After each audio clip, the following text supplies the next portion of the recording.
தமிழக வெற்றி கழகம் அப்படின்ற பேரில் அவரோட கட்சியை பதிவு பண்ணியிருக்காரு. எப்படி பார்க்குறீங்க? ஃபர்ஸ்ட் இந்த பேர் எப்படி இருக்கு? அவருடைய படங்கள் நல்ல கோடிக்கணக்கில் விற்பனை ஆகுது, வசூல் பண்ணுது ஆக்சுவலாக. ஸோ அப்படிலாம் இருக்கும்போது அதை விட்டுட்டு இதில் வரார் அப்படின்னா இதில் வந்து ஃபுல்லாக கான்சன்ட்ரேட் பண்ணோம். இப்போ வந்திருக்கிற சரியான முடிவுன்னு தான் பார்க்குறீங்களா? விஜய் கட்சி ஆரம்பித்தாருன்னா கமல் மாதிரி கட்சி அனாதையை விடக்கூடாது. தான் பெரிய நடிகராக இருக்காரு, அதுக்கான டயத்தை டிவோட் பண்ணணும். மக்களை பிரிக்கிற சாதி மத வேறுபாடுகள் தான் நம்ம ரெண்டு பேரும் இணையறதை தடுக்குது. அது இல்லாத ஒரு நிர்வாகத்தை கொடுக்கணும் அப்படின்னு விஜய் கோட் பண்றாரு. ஸோ இது யாரை சொல்ற வராரு, எப்படி புரிஞ்சுக்கல? இல்லை, பிளவுவாத அரசியல்னால் நேரடியாக பாஜகவை தான் சொல்கிறாரு அவர். சாதி மதத்தை வைத்து அரசியல் செய்வது யார்? பாஜக தான் செய்கிறாங்க. நீங்கள் பிஜேபி 2024 ஆட்சிக்கு வந்துட்டாங்கன்னா இந்தியா கூட்டணி ஏதோ தப்பி தவறி வந்துடுச்சுன்னா ஒன்றும் பிரச்சனை கிடையாது, அது ஈஸியாக சமாளிச்சுக்கலாம். மோடி வந்துட்டாருன்னா நீங்கள் அவரை சமாளிக்கிறது கஷ்டம். தொண்டர்களை அரசியல் மயப்படுத்த வேண்டிய தேவை இருக்குன்னு விஜய் சொல்றாரு. இந்த 2 ஆண்டு காலம் அப்படின்ற இந்த கேப் இது எப்படி இது கரெக்டாக வருமா சார்? இப்போ விஜய் கட்சி ஆரம்பிக்கிறேன்னு சொல்லிட்டார்ல, ஸோ 24 அவர் யாருக்கு ஆதரவாக குரல் கொடுப்பார் அப்படின்ற ஒரு வதந்தியெல்லாம் இனிமேல் நிறைய பேர் கலைப்பு விடுவாங்க. பட் அவர் யாருக்குமே கொடுக்க மாட்டார் என்பது என்னுடைய கருத்து. திமுகவை அகற்ற வேண்டும். நான் இருக்கிற கட்சி அதுதான். 26 தான் என் கோல்னா திமுக அகற்றது தான். ஸோ உதயநிதி அங்கே ஒரு வளர தலைவராக இருக்காரு. ஸோ உதயநிதிக்கும் விஜய்க்குமான போட்டி துவங்கி விட்டது என்பது என் கருத்து. விஜய் எப்படி அரசியல் பண்ணணும்னு நினைக்கிறீங்க? விஜயகாந்த் அளவுக்கு களத்தில் இறங்கி அவரால் ஒர்க் பண்ண முடியுமா? களத்தில் நீங்கள் இருக்கணும். வெறும் சோஷியல் மீடியாவில் மட்டும் நீங்கள் அந்த பிளாட்ஃபார்மில் இருந்தீங்கன்னா அதன் மூலமாக உங்களால் கட்சியை வளர்க்க முடியாது என்பது என் கருத்து. இந்த 18 வயது டு 24 வயது நிரம்பிய அந்த இளைஞர்களை டார்கெட் பண்ண அவரால் தனியாக போய் ஒரு எலெக்ஷன்ஸில் முழுசாக எடுத்த உடனே வின் பண்ணுறதுக்கான வாய்ப்பே கிடையாது.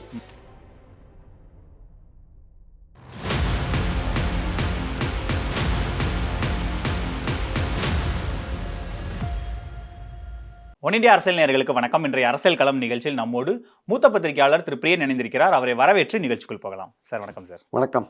சார், நடிகர் விஜய் கட்சி ஆரம்பிச்சிட்டாரு, அஃபிஷியலாக சொல்லிட்டாரு. தமிழக வெற்றி கழகம் அப்படின்ற பேரில் அவரோட கட்சியை பதிவு பண்ணியிருக்காரு. எப்படி பார்க்குறீங்க? ஃபர்ஸ்ட் இந்த பேர் எப்படி இருக்கு? இல்லை, அந்த விஜய் மக்கள் இயக்கம் வந்து கடந்த ஒரு வருஷ காலமாகவே ரொம்ப ஒரு இதில் கொஞ்சம் ஒரு ஃபாஸ்ட் மோடில் போச்சுது ஆக்சுவலாக.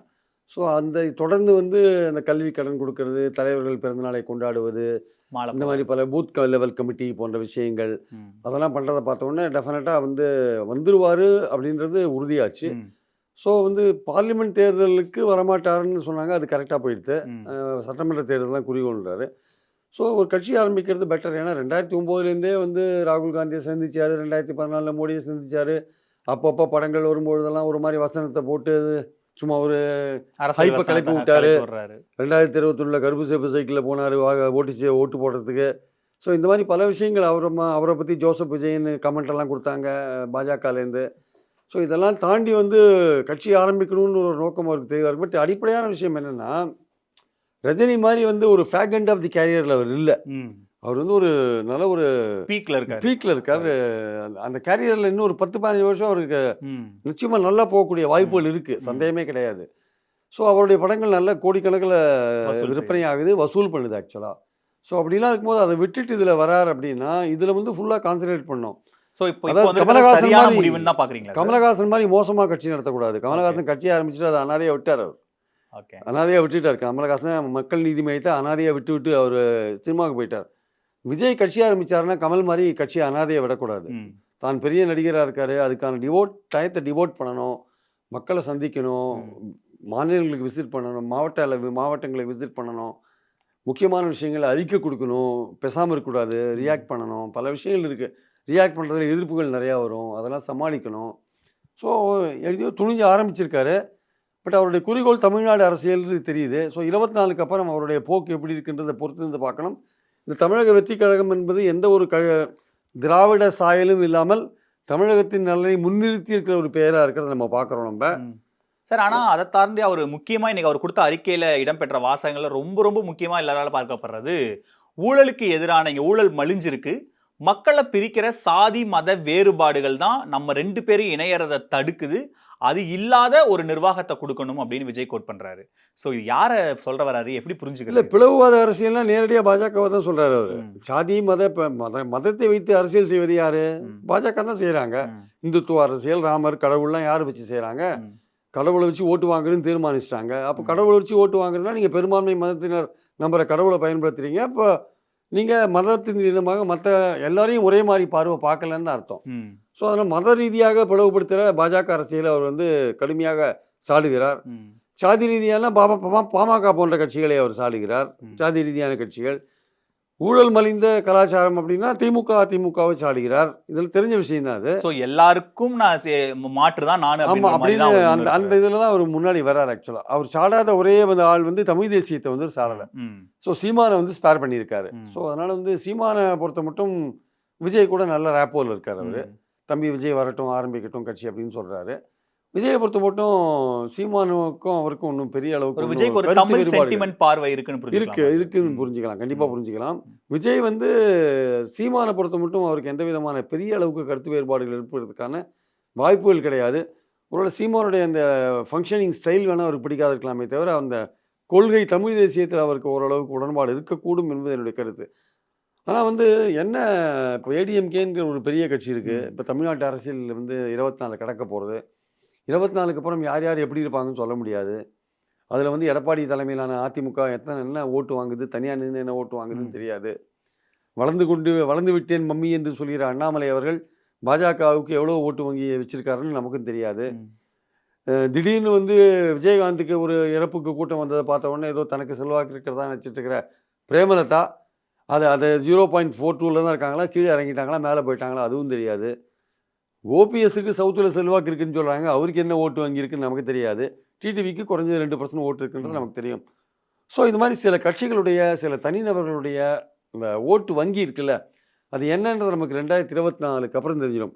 சப்போஸ் எடப்பாடி அவர்கள் ஒன்றுமே இல்லாத போயிட்டார் வச்சுக்கோங்க, ரொம்ப மோசமாக தோத்துட்டார் தனியாக போய் அப்படின்னு வச்சுக்கோங்க. ஏன்னா நான் ஏற்கனவே சொன்ன மாதிரி இவங்க பாஜகவும் அதிமுக எடப்பாடியும் தனியாக போகிறதுல 2 பேருக்கும் எந்த பிரயோஜனம் கிடையாது. அது தனியாக போகிறாங்க. ஓகே, நம்ம உங்ககிட்ட பேசி இந்த மாதிரி முதல்வராக அவரை ஒத்துக்கல, அதனால தான் பிரிஞ்சுட்டு ஒரு காரணத்தை சொல்லியிருக்கார். பட் இன்னொரு காரணம் இருக்குது. பாஜக கூட்டணி நான் ரெடி, ஆனால் இபிஎஸ்சியும் டிடியும் சேர்க்கக்கூடாது. டிடிவியும் ஓபியும் சேர்க்கக்கூடாது. அந்த ஒரு காரணம் தான் முக்கியமான காரணம்.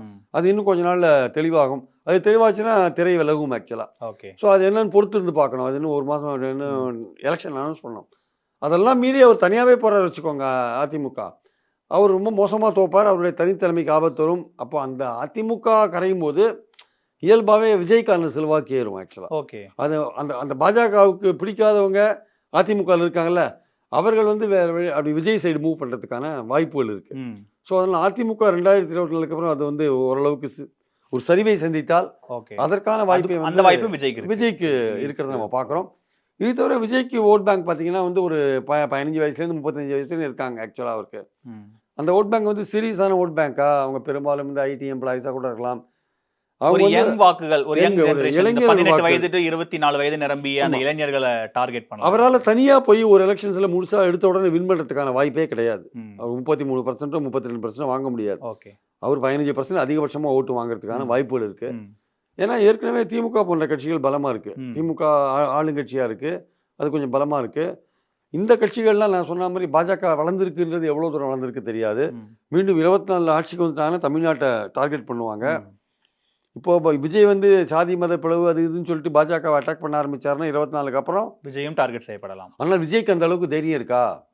ஏன்னா இன்னைக்கு எதிர்கட்சி தலைவர்களெல்லாம் வந்து பாஜக எந்த அளவுக்கு வந்து என்போர்ஸ்மெண்ட் சிபிஐ வச்சு முதலமைச்சரே கைது டார்ச்சர் பண்ணுறாங்கன்றது தெரிஞ்ச விஷயம். முதலமைச்சரே கைது பண்ணுறாங்க. பல இன்னைக்கு இன்னொரு முதலமைச்சர் கூட கைதாகிற சூழலில் தான் இருக்கார். அப்படிலாம் இருக்கும்போது அந்த மாதிரியான அடக்குமுறை சினிமா நடிகர்கள் இயல்பாகவே கருப்பு பணம் போன்ற விஷயங்கள், இன்கம் டேக்ஸ்லாம் பல விஷயங்கள் இருக்கும். அதனால நாளைக்கு வந்து இந்த பாஜகவை எதிர்க்கிறதுல ஒரு உறுதியாக இருப்பாரான்ற ஒரு கேள்வி இருக்குது. இல்லை தமிழ்நாட்டில் பாஜக ஒரு பெரிய விஷயம் கிடையாது, நான் ஏன் அதை எதிர்க்கணும் அப்படின்னு ஒதுங்கிட்டு திமுகவை மட்டும் எதிர்க்கிறத முக்கியமாக எடுத்துவாரா அப்படின்ற ஒரு விஷயமும் இருக்குது. ஆனால் திமுகவை மட்டும் எதிர்த்தாருன்னா பாஜக ஒரு பக்கத்தில் வளர்ந்துன்னு இருக்கும். ஸோ அந்த சாதி மத பிளவுவாத அரசியலை பண்ணுற பாஜகவையும் எதிர்க்க வேண்டிய கட்டாயத்தில் இருக்கார். அப்போ பாஜகவை வந்து திமுகவை எதிர்க்கிறதுல ஒன்றும் அவருக்கு தைரியம் எல்லாம் தேவையில்லை, அதை எதிர்த்துருவார். பட் பாஜகவை எதிர்ப்பாரா? ஏன்னா அங்கே வந்து இடி போன்ற விஷயங்கள் இருக்கு. ஏதோ ஒரு விஷயத்தில் அவர் மாட்டி விட்டுருவாங்க. இன்னைக்கு பாருங்க, ஒன்றும் நாம் தமிழர் ஆட்கள் வீட்டில் என்ஐஏ ரைடு என்ஐஏ வந்து என்ன தேச விரோத செயல்கள் ஈடுபட்ட அது ஏதோ சம்திங் விடுதலை புலிகளுக்கு ஏதோ சம்திங் ஃபண்டிங் ஏதோ ஒரு வகையில் வந்து நீங்கள் ஆளை வந்து பிடிக்கிறீங்கல்ல, கேட்ச் பண்ணுறீங்கல்ல எங்கேயோ ஒரு இடத்துல. அப்போ விஜய் ஏதோ இடத்துல மாட்டுவார்ல, அதனால வந்து பட் இதெல்லாம் தாண்டி நின்னா தானே நீங்க கட்சியை இதெல்லாம் நிறுத்த தாண்டி முடியும். நிக்கணும். இதெல்லாம் தாண்டி நிக்கணும் நீங்க. இத தாண்டி நிக்கணும். முக்கியமா நீங்க பிஜேபி 2024ல ஆட்சிக்கு வந்துட்டாங்கன்னா, இந்தியா கூட்டணி ஏதோ தப்பி தவறி வந்துடுச்சுன்னா, ஒண்ணும் பிரச்சனை கிடையாது. அது ஆ. ஈஸியா சமாளிச்சுக்கலாம். ம். மோடி வந்துட்டாருன்னா, நீங்க அவர சமாளிக்கிறது கஷ்டம். விஜய் ம். போன்றவர்கள் அதுவும் பாஜகவை எதிர்க்கிற அரசியல கையில எடுத்தீங்கன்னா, ம். நீங்க அந்த எதிர்க்கிற அரசியல வந்து ரொம்ப மென்மையா ஹேண்டில் பண்ணீங்கன்னா, மக்கள் நீங்க நம்ப பாஜகவோட மாட்டாங்க. பி டீம் ஆயிடுவீங்க. ம். மக்கள் நம்ப மாட்டாங்க. தமிழக மக்கள் நம்ப அந்த மாட்டாங்க. வோட் பேங்க் வந்து திமுகட்டயே தொடர்ந்து இருக்கும் ம். ஆக்சுவலா. So anti BJP, anti ADMK, anti DMK so இதெல்லாம் நீங்க தெளிவா எடுக்க வேண்டிய கட்டாயத்துல இருக்கீங்க. இவங்களுக்கு இந்த மாரி சிபிஐ, சிபிஎம் போன்ற கட்சிகளுக்கு ஒரு வாய்ப்பு, விஜயோட கூட்டணி அமைக்கிறதுக்கான ஒரு வாய்ப்பு கூட ம். கிடைக்கும். நாளைக்கு திமுக கொஞ்சம் ஓரளவுக்கு சரிவை சந்திச்சு வச்சுக்கோங்களேன். உடனே டக்குன்னு 2024ல வேற மாரி போறதுக்கான வாய்ப்புகள் கூட இருக்கு. ம். ஸோ ஒரு ஆப்ஷன் ஓப்பன் ஆகுது. சோ இப்போ ஒரு கதவு ஒண்ணு ஒரு திறக்குது ஆக்சுவலா. திறந்து வைக்க கூட்டணி திறக்குது. கட்சிகளுக்கெல்லாம் சிறு ஒரு சிறு கதவு சின்ன கட்சிகளுக்கெல்லாம் ஒரு கட்சிகளுக்கெல்லாம் ஒரு கதவு திறக்குது சார். ஆனா வச்சுக்கோங்க. எனக்கு இப்போ விஜய் இந்த அறிக்கையில வந்து 2024 தேர்தல்ல போட்டி இல்ல, யாருக்கும் ஆதரவு இல்ல. 26 தான் எங்க டார்கெட். இந்த 2 ஆண்டு காலம் வந்து கட்சி பணிகள் செய்ய போறோம். நிர்வாகிகளை நியமிக்க போறோம். தொண்டர்கள அரசியல் மயப்படுத்த வேண்டிய தேவை இருக்குன்னு விஜய் சொல்றாரு. இந்த 2 ஆண்டு காலம் அப்படின்ற இந்த கேப் இது இது எப்படி இது கரெக்ட்டா வருமா சார்? 24ல ஆதரவு இல்லன்றது சரியா இருக்குமா? இப்ப 24லயே அவர் வந்து யாருக்கு குரல் கொடுப்பாருன்னு ஒரு வதந்திய கிளப்பி விடுவாங்க நாளைக்கு. ம். யாருக்கு நாளைக்கு ஆதரவு? ஆமா, ஆமா. மறைமுகமான ஆதரவு யாருக்கு? விஜயின் ஆதரவு ம். யாருக்கு? இப்ப ம். ரஜினி யாருக்கு குரல் கொடுக்க போறாருன்னு ரொம்ப நாள் நம்ம பேசியிருந்தோம்ல. ம். அவர் பேசாமயே இருந்தார் நெறைய நாள். நெறைய தேர்தல்ல பேசாமயே ஆமா. இருந்தார். இப்போ விஜய் கட்சி ஆரம்பிக்கிறேன்னு சொல்லிட்டார்ல. ஸோ 24ல அவர் யாருக்கு ஆதரவா குரல் கொடுப்பார் அப்படின்ற ஒரு வதந்தியெல்லாம் இனிமே நெறைய பேர் கிளப்பி விடுவாங்க. ஓகே. பட் அவர் யாருக்குமே கொடுக்க மாட்டார் என்பது என்னுடைய கருத்து. ஓகே. ஆனால் 26ஐ நோக்கி போம்போது 2 வருட காலம் அவருக்கு கண்டிப்பாக தேவை. ம். திமுக என்கிற கட்சி 2024ல எந்த அளவுக்கு வெற்றி பெறுதுன்னு பார்க்கணும். ம். ஏன்னா அங்கேயும் உதயநிதி ஒரு இளைய தலைவர் உருவாகி கொண்டிருக்கிறார். ம். கிட்டத்தட்ட அந்த இளைய தலைவருக்கும் இந்த இளைய தலைவருக்கும் நேரடியான ஒரு சமூக கண்டஸ்ட் வலைதளங்கள் ஆல்ரெடி மோதல் தொடங்கிடுச்சு சார். உதயநிதி உதயநிதி உதயநிதி வெர்சஸ் விஜய். விஜய் போட்டி ஆரம்பம் அதிமுக அப்படின்னு இது சீன்லயே இல்லையே சார். ஆ? அதிமுக சீன்லயே இல்லையே சார். அதிமுக சீன்ல இருக்காது. ம். ஏன்னா ஆளுங்கட்சி திமுக ம். அதை அகற்றணும் தான் விஜய் களத்துல குதிக்கிறார். ம். அவர் ஒரு பாப்புலர் லீடரா இருக்காரு. ம். அவர் 15% ஓட்டே வச்சிருக்காரு வச்சுக்கோங்க. ம். நாளைக்கு சீமானோட சேர்ந்தாருன்னா இன்னும் கொஞ்சம் ஹைப் கொஞ்சம் அதிகமாகும் இருக்கு ஓகே. ஆக்சுவலா. ம். ஸோ அதனால வந்து அவரோட பிரச்சாரம் வந்து திமுக எதிர்த்து தான் இருக்கும். ம். ஏன்னா 26 தேர்தலில் திமுக தானே மாற்றணும் நீங்க. ம். அப்போ திமுக செஞ்ச விஷயங்கள் ஊழல்கள் போன்ற விஷயங்கள்லாம் பேசணும். அப்போ நேச்சுரலி உதய்க்கு எதிராக ஒரு நின்னுதான் களம் ஆகணும். இறங்குறதுக்கான இயல்பாவே வாய்ப்பு. அது வந்துடும் அது ம். ஆக்சுவலா. ம். ஸோ களம் வந்து உதயநிதி வர்சஸ் விஜய்னு மாறுது இப்போ ஆக்சுவலா. சரி, இப்போ விஜய் இந்த காலகட்டம்ல வந்து சரியான காலகட்டம் தான். இப்போ நீங்க சொல்ற மாதிரி அவர் நல்ல பீக்ல இருக்காரு. இன்னும் ஒரு 15 ஆண்டு காலம் 20 ஆண்டு காலம் திரைத்துறை அவரால ஹோல்டு பண்ண முடியும். ஒரு சூப்பர் ஸ்டார் என்ற அந்த அந்தஸ்திலே அவரால தொடர முடிஞ்சும் இப்போ அரசியல்ல விஜய் குதிச்சதுக்கான காரணம் என்ன? நமக்கு இப்போ விட்டா திரும்ப வேற வாய்ப்பு வராதுன்னு நினைச்சதா?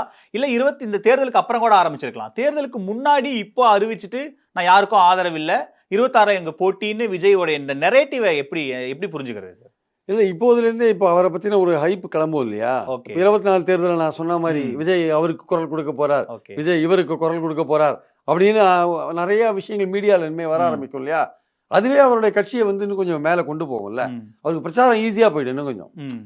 அவருக்கு வந்து விஜய் கட்சி ஆரம்பிக்கிறத மீடியா வந்து அவர்களே வந்து ஸ்ப்ரெட் பண்ண ஆரம்பிச்சிருவாங்க. ம். கீழே வரையும் ரீச் பண்ண ஆரம்பிச்சிருவாங்க. ஸோ அவர் வந்து இது சரியான நேரத்தில் அதுக்கப்புறம் ஆரம்பிச்சாருன்னா அது ஒன்றும் இல்லை. இப்போ ம். முன்னாடியே ஆரம்பிச்சிட்டாருன்னா அவர் யாருக்கு ஆதரவு தெரிவிக்க போறாரு பார்லிமெண்ட் எலெக்ஷனில் அப்படின்னு அவர் தெளிவாக சொல்லிட்டார். யாருக்கும் ஆதரவு என்னோட இல்லைன்னு 26 தான் சொல்லிட்டார். அதனால் வந்து நிச்சயமாக அது ஆரம்பித்தது வந்து அவருக்கு செல்வாக்கு வர்றதுக்கான ஒரு ஆப்பர்ச்சுனிட்டியை உருவாக்கிட்டார் அவர் ம். ஆக்சுவலாக. ம். ஸோ விஜய் பேரை வச்சு இப்போ அடுத்த 2 மாத காலம் எலெக்ஷனோட இவர் பேரும் ம். விஜய் வந்து கடைசி நிமிஷத்தில் இவருக்கு ஆதரவு தெரிவிப்பார், ம். கடைசி நிமிஷத்தில் அவருக்கு ஆதரவு தெரிவிப்பார் அப்படின்ற மாதிரியான விஷயங்கள்லாம் போகிறதுக்கான வாய்ப்புகள் இருக்குது. ஓகே. பட் விஜயோட முக்கியமான விஷயம் என்னென்னா திமுகவை எதிர்த்து அவர் களம் காணுவதற்கு ரெடி ஆகிட்டார். ம். பாஜகவை எதிர்த்து துணிஞ்சு எதிர்க்கிறதுக்கு வந்து அவர் ரெடி ஆகிட்டாரா? அதை தைரியமாக துணிவாக பாஜகவை சந்திப்பாரா? குறிப்பாக 2024 மோடி வந்து விட்டால் தமிழ்நாட்டில் அவர் பாஜகவை எதிர்த்து துணிச்சலாக அரசியல் செய்வாரா என்பது ஒரு கேள்விக்குறி. அதை பண்ணினார்னா தான் அவருக்கு வாக்கு வங்கி பிளவுவாத சக்திகளுக்கு எதிராகவும் நம்ம போராட வேண்டி இருக்குன்னு அறிக்கையில அது விட்டாரு. ஸ்பெசிஃபிக்கான ஆனால் வார்த்தையை அதில் ஏதாவது நழுவி சமரசம் செஞ்சிருந்தாருன்னா அவருடைய வாக்கு வங்கி கை நழுவி போயிடும், அவருக்கு வராது. சரி, இப்ப இந்த ஓவராலா அந்த அறிக்கையை எப்படி பாக்குறீங்க? ஆரம்பத்துல பிறப்புக்கும் எல்லாம் உயிருக்கும்ன்ற ஹேஷ்டேக்ல ஆரம்பிச்சு சமத்துவமான ஒரு சமுதாயத்தை உருவாக்கணும், சாதி மதம் இருக்கக்கூடாதுன்ற விஷயங்கள் ஆரம்பிச்சு ஒரு ப்ராப்பரா ஒரு என்கிட்ட யாரும் கொள்கை எதுவும் கேட்றாதீங்க, இதுதான் என்னுடைய கொள்கை அப்படின்னு கிளியரா எக்ஸ்பிளைன் பண்ற மாதிரியா இருந்தது அந்த அறிக்கை. அந்த அறிக்கை நீங்க எப்படி பாக்குறீங்க? இல்லை கிட்டத்தட்ட திராவிட இயக்கங்கள் கூட அந்த மாதிரி கொள்கை தானே. ஆ. சாதி மதம் எல்லோரும் சமம் சமத்துவம் அந்த பிறப்புக்கும் எல்லாம் அடிப்படையில் தான் உயிருக்கும்ன்ற மாதிரி. திராவிட கட்சிகளே அந்த ம். அடிப்படையில் தானே இருக்கு. ம். பட் திராவிட கட்சிகளை பற்றி அவர் சொல்றது என்னன்னா ஊழல் ஊழல் மலிந்த ஊழல் அப்படின்ற மலிந்த ஒரு விஷயத்துல நிர்வாகம். அதை வந்து பிளாக் பண்ணுறாரு. ம். இவங்கள வந்து சாதி மதம் பிளவுவாத அரசியல்னு ம். சொல்கிறாரு. ம். பாஜகவை சொல்கிறாரு. அதில் எந்த விதமாக நாளைக்கு பாஜக கேட்டால் எங்களை சொல்லன்னுவாங்க. நாங்கள் ம். எல்லாருக்கும் சமம் இதாக இருக்கோன்னுவாங்க. ஆனால் அவங்க ம். தான் ராமரையும் கடவுளையும் வச்சு அரசியல் பண்ணுறது பாஜக தான் பண்ணிட்டு இருக்காங்க. ம். இல்லாட்டி அவர் அந்த வார்த்தையை பயன்படுத்த வேண்டிய பயன்படுத்தியிருக்க மாட்டார். அவசியம் எஸ். கிடையாது ஆக்சுவலாக. ம். ஸோ ஆனால் நம்மளுடைய பாயிண்ட் என்னன்னா, அவர் ரொம்ப தெளிவாக தான் வந்திருக்கார். ஓகே. ரீஜனல் பார்ட்டிஸ் ஏடிஎம்கேவும் சொல்கிறார் ஊழல் ம். மலிந்த, டிஎம்கேவையும் சொல்கிறார், பாமகவையும் சொல்கிறார், பாஜகவையும் சொல்கிறார்.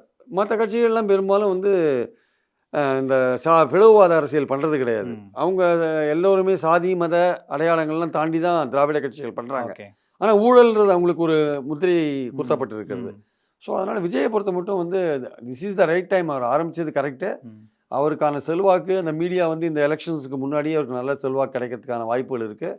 அதுக்கப்புறம் வந்து நீங்கள் சொல்கிற மாதிரி ஒரே ஒரு 2 கேள்விக்கு அவர் வந்து கண்டிப்பாக தன்னுடைய சினிமா கிராஃப் வந்து இன்னும் மேலே மேலே போயின்னு இருக்கிற சமயத்தில் வர்றாரு கட்சிக்குள்ளே. அது ஃபுல் டயத்தை டிவோட் பண்ணி வேலை செய்வாரா? அதுக்கும் அந்த அறிக்கையில பதில் சொல்றாரு. இப்ப இருக்கிற படம் ஏற்கனவே நான் இப்ப என்னோட லிஸ்ட்ல இருக்கிற 2 படங்கள முடிச்சதுக்கு அப்புறமா முழு நேர மக்கள் பணியில ஈடுபட போறோம். அதுக்கப்புறம் படத்துல இருந்து நடிக்க போறதில்லன்ற மாரி அவரு இல்லை, அது தெளிவா உண்மையிலேயே அப்படி சொல்றாரு. ஒரு முடிவை எடுத்தாருன்னா அவர் பல கோடி 100 கணக்கான கோடியை வந்து தியாகம் பண்ணுறாரு அர்த்தம். ஏன்னா கமல் மேல இருக்கிற விமர்சனம் அதுதான். ஆமாம், கட்சி கமல் ஆரம்பிச்சுட்டு வந்து சினிமா பிக் பாஸ்னு சுத்துறாரு, கட்சி அப்படியே விட்டுட்டாருங்கிற அவர் மேல விமர்சனம். ஆனா விஜய் அந்த கேள்விக்கும் இந்த அறிக்கையில பதில் சொன்னது மூலமா சோ ஒரு கிளியரான ஒரு மைண்ட் செட்ல இருக்காருன்னு தான் புரிஞ்சுக்க வேண்டியது இருக்கா சார்? கமல் வந்து மக்கள் நீதி மையம் கட்சிக்கு பெயரை வச்சுட்டு ம். மக்கள் அநீதி மையமாக மாற்றிட்டார் அவர். அது கட்சிக்கான he has மக்களுக்கா not done justice. நிர்வாகிகளுக்கா சார்? He has not done justice to the party. Okay. அவர் அந்த பார்ட்டியை ஆரம்பிச்சுட்டு அதுக்கேற்ற இது இப்போ ஒர்க் பண்ணாமல் ம். நீங்கள் உங்கள் வேலையை பார்த்துட்டு போனீங்கன்னா, இப்போ இப்போ எலெக்ஷன் வரும்போது எனக்கு ஒரு சீட்டு கொடுன்னு திமுக அணிகிட்ட போய் நிற்க போகிறீங்க நீங்கள். ம். இல்லை உங்களுக்கு கிடையாது, மாநிலங்களவை கொடுக்குறேன்னு சொல்ல போகிறாங்க அவங்க. அது வேறு விஷயம்.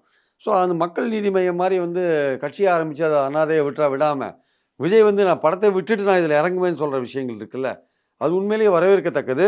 2 விஷயத்தில் அவர் தெளிவாயிட்டாருன்னா போடுங்க. ஒன்று நீங்கள் சொன்ன இந்த விஷயம் கிளீனாக ஃபுல்லாக டிவோட் பண்ணுவாங்க அப்படின்னு ஓகே. சொல்கிற ஒன்று. ம். இன்னொன்று வந்து நான் பாஜகவை எதிர்க்கிறதுல எந்த விதமான பின்னடைவையும் நான் காமிக்க மாட்டேன். ம். திமுகவை எதிர்க்கிறது, அதிமுகவை எதிர்க்கிறது ஏற்கனவே இருக்குது. ஏன்னா ஆமா. தமிழ்நாடு தான் உங்கள் தமிழ் குறிக்கோள்ன்ற அரசியல் போது பண்ணணும்னா நீங்கள் அதான் பண்ணி எழுத்தே ஆகணும். தீரணும். பட் பாஜகவை எதிர்க்கிறதுல நீங்கள் எந்த அளவுக்கு நீங்கள் ஸ்ட்ராங்காக இருக்கீங்க அப்படின்றது தான்.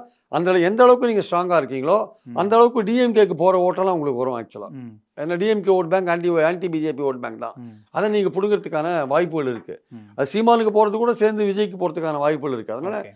ஸோ மூணாவதாக சீமானும் விஜயும் சேர்ந்தால் பிஜேபி போன்ற கட்சிகளின் வளர்ச்சி தமிழ்நாட்டில் தடுக்கப்படும். Okay sir. இப்போ வந்து திமுகவுக்கு ஓட்டு போடுறவங்க திமுகவுக்கு விட்டுட்டு விஜய்க்கு ஓட்டு போடுவாங்களாங்கிற சந்தேகம். அதிமுக நீங்க சொல்ற மாதிரி இப்போ இந்த தேர்தல் முடிவுகளுக்கு அப்புறம் தான் அதிமுக வாக்கு எப்படி போகும்னு நமக்கு தெரியுங்க பட்சத்துல திமுக எதிர்ப்பு வாக்குகளை 2026ல அதிமுக, பாஜக, விஜய் 3 பேரும் தான் பிரிக்க போறாங்க. அந்த இடத்துல தான் விஜய் பயன்பட போறாரா? இல்ல அதிமுகல இருந்து ஒரு ஷேரு, பாஜக நிர்வாகிகள், நாம் தமிழர்ல இருந்து முக்கியமான யங் ஜெனரேஷன் பிளஸ் புது வாக்காளர்கள், இதெல்லாம் சாராத ஒரு காமன் வாக்காளர்கள். சோ இப்படி விஜய்க்கு எப்படி செக்ரிகேட் பண்ணா அவர் வாக்கு சதவீதத்தை ஏத்தறது இல்லை, வாய்ப்பு இப்படிலாம் வந்து புது வாக்காளர்கள் ப்ளஸ் விஜயோட ரசிகர்கள் ப்ளஸ் வந்து மக்கள். சீமானுக்கு போகிறது, ஏடிஎம்கேக்கு போகிறது, பாஜகவுக்கு போகிறது போன்ற வாக்குகள்லாம் இருக்குல்ல, ம்.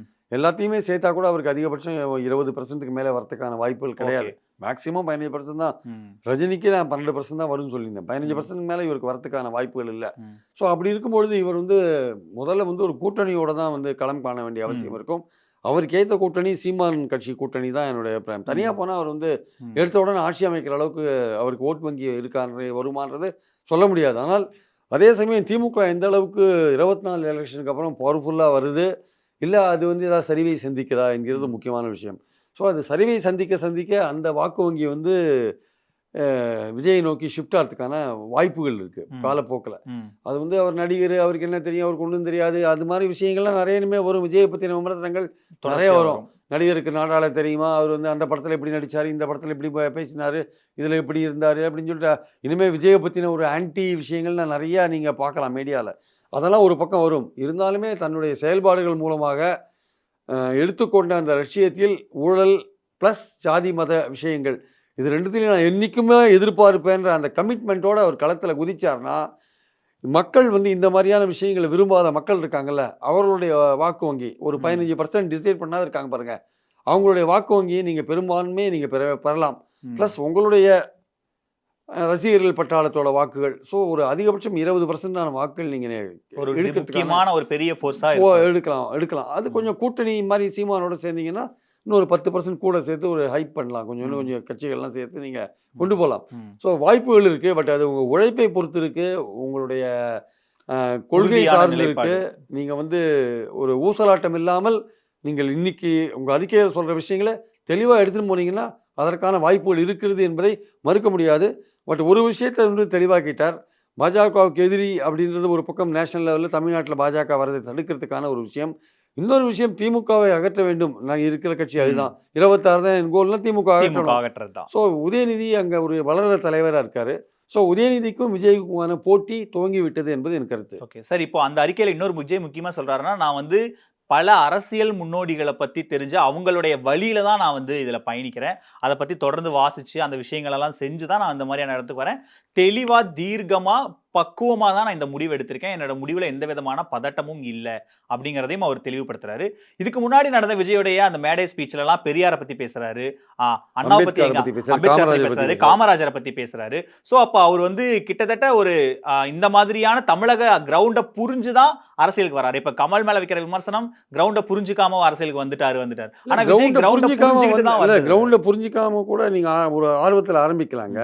அதுக்கப்புறம் நீங்க கிரவுண்ட்ல போய் மக்களை சந்திச்சீங்கன்னா உங்களுக்கு நீங்க அரசியல் பண்ண முடியும். ம். கமலஹாசன் கடந்த 4 வருஷத்துல எத்தனை தடவை தமிழ்நாட்டில் எத்தனை பொதுக்கூட்டங்கள் நடத்தியிருக்கார், எத்தனை ஆர்ப்பாட்டங்கள் நடத்தியிருக்காரு, எந்த ஊர்ல என்ன மீட்டிங் போட்டிருக்காரு, ஏதாவது ஒரு மாநில மாநாடு மாதிரி ஏதாவது போட்டிருக்காரா? இல்ல. இதுவரையும் ஒன்றுமே போடல. கேட்டால் வந்து அறிக்கையிலேயே அறிக்கை நடத்துகிற ஒரே அரசியல் கட்சி நடத்துகிற ஒரே ஆள் வந்து கமலஹாசன் தான் ஆக்சுவலாக. ஸோ விஜய் அப்படி இருக்கக்கூடாது என்பது என்னுடைய கருத்து. அவர் வந்து மக்களை சந்திக்க வேண்டும். மக்களை சந்தித்து மக்கள் கிரவுண்ட் லெவல் சுச்சுவேஷனை அவர் அப்போ தான் உணர முடியும். ரெண்டாவது வந்து தனக்கும் மக்களுக்குமான ஒரு திரை மாதிரி ஒரு அந்த இயக்கத்தில் இருக்கிற அந்த ஆட்களை வச்சுக்கூடாது. அவர் வந்து மக்களை எல்லோரையும் சந்திக்கிற வாய்ப்பு அவர் பெற வேண்டும். இல்லை அவரை சந்திக்க முடியல, சந்தித்த விஷயத்தை சொல்ல முடியல. நீங்கள் நடிகர் என்பது வேறு, அரசியல் தலைவர் என்பது வேறு. நடிகர் என்பது நீங்கள் கதவை பூட்டி வைத்துக்கொண்டு உள்ளே இருந்தால் யாரும் உங்களை பார்க்க கூட வரமாட்டாங்க. நீங்கள் பார்க்க மாட்டீங்கன்னு உங்களுக்கு தெரியும். பட் அரசியல் கட்சி தலைவர் கதவை பூட்டி வைத்துக் கொள்ள முடியாது. உங்கள் வீட்டு கதவை எப்போதும் திறந்து வைத்துக் கொள்ள வேண்டும். இதெல்லாம் நீங்கள் பண்ண வேண்டிய காரியம். ஸோ கொள்கை வந்து மாறாமல் இருக்க வேண்டும். அப்புறம் வந்து நீங்கள் உங்கள் கட்சிக்காரர்களோட வீட்டு விசேஷங்களுக்கெல்லாம் நீங்கள் போக வேண்டியிருக்கும் நிறையா. அதெல்லாம் நீங்கள் போகலைன்னா அவங்க வந்து கோச்சிப்பாங்க. இதெல்லாம் பல விஷயங்கள் இதில் இருக்குது. பணம் செலவு ஸோ நிறைய பணம் செலவு பண்ணணும். கட்சிக்காரங்களோட வீட்டு ஃபங்க்ஷனுக்கு போகணும். நீங்கள் மாநாடு நடத்தணும், கூட்டம் நடத்தணும், ஆர்ப்பாட்டம் நடத்தணும், திமுகவுக்கு எதிராக ஆர்ப்பாட்டம் நடத்தணும், பாஜக ஒரு கொள்கை ஆன்டி களத்தை தயார்படுத்தணும். இதெல்லாம் நீங்கள் மக்களோட மூவ் பண்ண தான் உங்கள் கட்சி பெருசாகிட்டே இருக்கும். அதனால் இதெல்லாம் நீங்கள் எவ்வளோ தூரம் பண்ணுறீங்கிறது அடுத்த 2 வருஷத்தில் பொறுத்து இருந்து பார்த்து, ஆனால் உங்களுக்கான வாய்ப்புகள் இருக்கிறது. அதை எப்படி பயன்படுத்த போகிறீர்கள் என்பதை பொறுத்து இருந்தால் பார்க்க வேண்டும். வாய்ப்புகள் இருக்குன்னா அவருக்கான ஸ்கோப் இந்த மாதிரியாக தன்னுடைய அஜெண்டாவை வந்து செட் பண்ணிட்டாருன்னா அவரு, அதே சமயம் கொள்கையில உறுதியா இருந்தாருன்னா, அதே சமயம் மற்ற பாஜகவை எதிர்க்கிறதுலையோ, ஜாதி மத பிளவுவாத அரசியலை எதிர்க்கிறதுலையோ அல்லது ஊழலை எதிர்க்கிறதுலையோ ரொம்ப தெளிவான கொள்கைகளை வகுத்து கொண்டு செயல்பட்டார் என்றால் நிச்சயமாக மக்களுடைய மக்களாக இந்த 2 வருஷ காலம் அவர் வந்து போராடினால் நிச்சயமாக அவருக்கான வாய்ப்புகள் வரும். ஆனால் கொஞ்சம் கஷ்டப்பட்டு தான் அது முதல் எலெக்ஷனில் வராட்டி கூட அடுத்த எலெக்ஷனில் கிடைக்கிறதுக்கான வாய்ப்புகள் இருக்கிறது. 55% வாங்கின ஸ்டாலின் எதிர்த்து இங்கே யாருமே தமிழ்நாட்டில் எதிர்க்கட்சி இல்லை அப்படிங்கிற விமர்சனத்துக்கு நான் இருக்கேன் அப்படின்னு விஜய் வராரு அப்படிதான் நிச்சயம். ஏன்னா பாஜகவுக்கு என்ன ஓட் பர்சன்டேஜ் இருக்குன்னு தெரியாது, அதிமுக எடப்பாடிக்கு என்ன இருக்குன்னு தெரியாது. அதனால வந்து இவர் வர்றதுனால வந்து அதுவும் 26 நோக்கி போறாங்க. இது இந்த 24ல வந்து இவங்களுடைய விஷயம்லாம் தெரிஞ்சிடும். ஸோ இவங்களுடைய விஷயம்லாம் தெரிஞ்ச பிறகு இன்னும் விஜய்க்கு வந்து இவங்களெல்லாம் கணிக்கிறது ஈஸியாக இருக்கும். யாரை நம்ம டேக்கிள் பண்ணுறோம், யாருக்கு செல்வாக்கு அதிகமாக இருக்குது, யார் வளர்கிற சக்தியாக இருக்காங்க தமிழ்நாட்டில். ஸோ நம்ம எதை எடுத்து அரசியல் பிளவுவாத அரசியல் வளருதா, நம்ம அதை எடுத்து பண்ணணும், இல்லை ஊழல் கட்சிகள் தான் வளருதா, இல்லை அதை எடுத்து பண்ணணும். ஸோ எது ப்ரியாரிட்டி கொடுக்கணும் போன்ற விஷயங்கள்லாம் 24 அவருக்கு வந்து ஒரு தெளிவும் கிடைக்கும். விஜய்க்கு ஒரு தெளிவு கிடைக்கும். எப்படி அரசியலை கொண்டு போறதுன்றது இந்த 24 அவருக்கு வழி காமிக்கும். சரி, இப்போ திரு விஜயகாந்த் அவர்கள் கட்சி ஆரம்பிக்கும் போதுமே ஈவன் விஜய்க்கு அளவுக்கு விஜயகாந்துக்கு ரசிகர்கள் இருந்தாங்களாங்கிற சந்தேகம் இருந்தது. ஆனா அதுக்கப்புறம் வந்து அவர்களை நிர்வாகிகள்லாம் ஒருங்கிணைச்சு ஒரு ரூட் லெவல்ல கட்சியை கொண்டு போய் வளப்படுத்தினாரு. சோசியல் மீடியா அரசியல் பண்ணாம களத்துல இறங்கி அரசியல் பண்ணாரு. கமல் அப்படியே எதிராக கம்ப்ளீட்டா ஆப்ல நிர்வாகிகளை சேர்க்கறது, மிஸ்டு கால் கொடுங்கன்ற மாதிரியான விஷயங்களை பண்ணாரு. இப்போ விஜய்க்கும் கன்ஃபார்மா இந்த மாதிரி பிஆர் டீம்லாம் கடுமையா வேலை பார்ப்பாங்க. ஸோ விஜயகாந்துக்கு மாதிரியான ஒரு பெரிய ஃபேன் பேஸும் விஜயும் வச்சிருக்காரு. ஸோ விஜய் எப்படி அரசியல் பண்ணணும்னு நினைக்கிறீங்க? விஜயகாந்த் அளவுக்கு களத்துல இறங்கி அவரால் ஒர்க் பண்ண முடியுமா சார்? களத்தில் இறங்கி ஒர்க் பண்ணணுங்க. அதனால தான் 2 படத்தோடு நிறுத்திக்கிறேன். ஓகே, 2 படத்தோடு நிறுத்திக்கிறேன்னு சொல்றதுக்கு காரணம் களத்தில் இறங்கி ஒர்க் பண்ணுறதுக்காக தானே. சும்மா நீங்கள் சோஷியல் மீடியாலலாம் நீங்கள் பண்ண முடியாது. சோஷியல் மீடியாலாம் பண்ணாலாம் நீங்கள் கிரவுண்ட் லெவலில் ரீச் பண்ண முடியாது. நீங்கள் கிராமத்தளவு மக்களை நீங்கள் அவங்களுடைய பல்ஸை பிடிச்சி பார்க்கணுன்னா நீங்கள் கிராம அளவில் நீங்கள் மூவ் பண்ணி ஆகணும். நீங்கள் ஆக்சுவலாக நீங்கள் கான்டாக்டில் இருக்கணும் அப்படின்னு அவசியம் கிடையாது. உங்கள் ஆட்கள், உங்கள் கட்சிக்காரர்கள் கான்டாக்டில் இருக்கணும். நீங்கள் விசிட் பண்ணணும். நீங்கள் அவங்கள சந்திக்கணும். நீங்கள் பேசுகிறத அவங்க கேட்கணும். உங்களுடைய கொள்கைகளை அவங்க வந்து தெளிவாக அவங்க விளக்கணும் அவங்களுக்கு. இதெல்லாம் நீங்கள் பண்ணணும். சோஷியல் மீடியா நீங்கள் பயன்படுத்துறது உங்கள் ஐடி செல்லை பயன்படுத்தி நீங்கள் அதை பண்ணுறது வேறு விஷயம். ஆனால் இவரு உங்களுடைய ப்ரெசன்ஸ் களத்தில் நீங்கள் இல்லாத இருந்தால் அது வேலைக்கு ஆகாது. அந்த கட்சி களத்தில் நீங்கள் இருக்கணும். வெறும் சோஷியல் மீடியாவில் மட்டும் நீங்கள் அந்த பிளாட்ஃபார்மில் இருந்தீங்கன்னா அதன் மூலமாக உங்களால் கட்சியை விளக்க முடியாது என்பது என் கருத்து. சார், இப்போ ஒரு 3-4 மாசத்துக்கு முன்னாடி பிரசாந்த் கிஷோர் டீம்ல இருந்து வந்து விஜயை சந்திச்சு மீட் பண்ணிட்டு போனாங்க, முக்கியமான நிர்வாகிகள் மீட் பண்ணிட்டு போனாங்கன்ற செய்திகள் வந்து எல்லா செய்தி அரங்கிலையும் கேரி செய்யப்பட்டது. ஸோ இந்த மாதிரியான டீம்ஸ் எல்லாம் இனிமேல் விஜய் அப்ரோச் பண்ணி நான் உங்களுக்கு அந்த மாதிரிலாம் பண்ணி தரேன், இந்த மாதிரியான விஷயங்கள் விஜய்க்கு பலன் கொடுக்குமா சார்? இந்த மாதிரியான விஷயங்கள் இல்லை, இது மாதிரி ஒரு அசிஸ்டன்ஸை வந்து ஒரு ஹெல்ப் அல்லது வந்து ஒரு மாதிரி ஒரு அவுட் சோர்சிங் பண்ணுறது இருக்குல்ல, ஒரு மார்க்கெட்டிங் பண்ணுறது தான் கிட்டத்தட்ட எப்படி பிராண்டிங். அந்த பிராண்டிங் பண்ணுறதுக்கு வந்து ஒரு ஏஜென்சியை வச்சுக்கிறதுல ஒன்றும் தப்பு கிடையாது. அது வந்து இப்போ ஏன்னா அவங்க திமுகவுக்கு 21 வேலை பார்த்தாங்க. இல்லை, இந்த காலகட்டத்தோடைய தேவை அது ஆக்சுவலாக வந்து. ஸோ ஒரு எப்படி ஒரு ஸ்ட்ராட்டஜியை வகுக்கணும் அப்படின்றது முக்கியமாக தேவை ஆக்சுவலாக. ஸோ களம் எப்படி இருக்குது, யார் எப்படி வருவாங்க, நம்மளுடைய ஓட் பேங்க் எதுவாக இருக்கும், அதை எப்படி டார்கெட் பண்ணுறது, எந்த ஏரியாவில் நம்ம ஆட்கள் நிறைய பேர் இருக்காங்க, அந்த மாதிரிலாம் எது வீக்காக இருக்கும், இதெல்லாம் நீங்கள் தெரிஞ்சிக்க வேண்டிய அவசியம் இருக்குல்ல. ஸோ ஒரு ஏஜென்சி எடுக்கிறதுல தப்பு கிடையாது. பட் அந்த ஏஜென்சி சொல்கிறதையே கண்ண மூடி நம்பக்கூடாது. நீங்கள் உங்கள் சோர்ஸ்லேயே நீங்கள் பலது உங்கள் நம்பிக்கையான ஆட்கள் மூலமாக இதெல்லாம் நீங்கள் விசாரித்து நீங்கள் அதுக்கப்புறம் நீங்கள் வந்து களத்தில் வந்து வேலை செய்யணும் ஆக்சுவலாக. அதுதான் உங்களுக்கு வெற்றியை கொடுக்கும். ஸோ என்ன பண்ணுறாரு, எவ்வளோ தூரம் விஜய் எந்த அளவுக்கு அவர் எக்ஸ்டெண்டடாக போகிறாருன்றதை நம்ம இனி வரும் காலங்களில் பொறுத்திருந்து பார்ப்போம். அரசியல் களம் அடுத்த கட்டத்துக்கு நகர்ந்திருக்கு. இவ்வளோ நேரம் உங்கள் நேரத்தை எங்களோட செலவழிச்சதுக்கு ரொம்ப நன்றி சார். தேங்க்யூ. இன்னும் நிகழ்ச்சியில் சந்திக்கலாம். நன்றி, வணக்கம்.